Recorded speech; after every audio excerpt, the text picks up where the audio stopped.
യെരമ്യാ 5-ാം അധ്യായം 5 മുതൽ 9 വരെ തിരുവചനങ്ങൾ. ബർഗ്മോർ. ഞാൻ മഹത്തുക്കളെ സമീപിച്ച് അവരോട് സംസാരിക്കും, എന്തെന്നാൽ അവർ കർത്താവിൻ്റെ വഴിയും ദൈവത്തിൻ്റെ വിധിയും അറിഞ്ഞിട്ടുണ്ട് എന്ന് പറഞ്ഞു. എന്നാൽ യഥാർത്ഥത്തിൽ എല്ലാവരും നുകം തകർക്കുകയും ബന്ധനങ്ങൾ അറുത്തുകളയുകയും ചെയ്തിരിക്കുന്നു. തന്മൂലം കാട്ടിൽ നിന്നുമുള്ള സിംഹം അവരെ തകർക്കും. സന്ധ്യയ്ക്കിറങ്ങുന്ന ചെന്നായ്ക്കൾ അവരെ കടിച്ചു കീറും. അവരുടെ ഗ്രാമപ്രാന്തങ്ങളിൽ പുള്ളിപ്പുലി പതിയിരിക്കും. അവയിൽ നിന്ന് പുറത്തിറങ്ങി വരുന്ന എല്ലാവരും തകർക്കപ്പെടും. അവരുടെ കടങ്ങൾ വർദ്ധിച്ചിരിക്കുന്നു.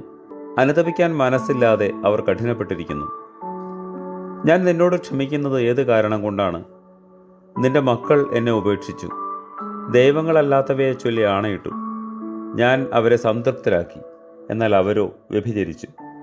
വേശ്യാഗൃഹങ്ങളിൽ കൂട്ടമായി ചെന്നു. തടിച്ച കുതിരകളെപ്പോലെ അവർ മതിച്ചു നടന്നു. ഒരുവൻ അവൻ്റെ സ്നേഹിതൻ്റെ ഭാര്യയെ നോക്കി മോഹിക്കുന്നു. ഇവ നിമിത്തം ഞാൻ കോപിഷ്ഠനാകാതിരിക്കുമോ? ഇങ്ങനെയുള്ള ജാതിയോട് ഞാൻ പ്രതികാരം ചെയ്യാതിരിക്കുമോ എന്ന് കർത്താവ് കൽപ്പിക്കുന്നു.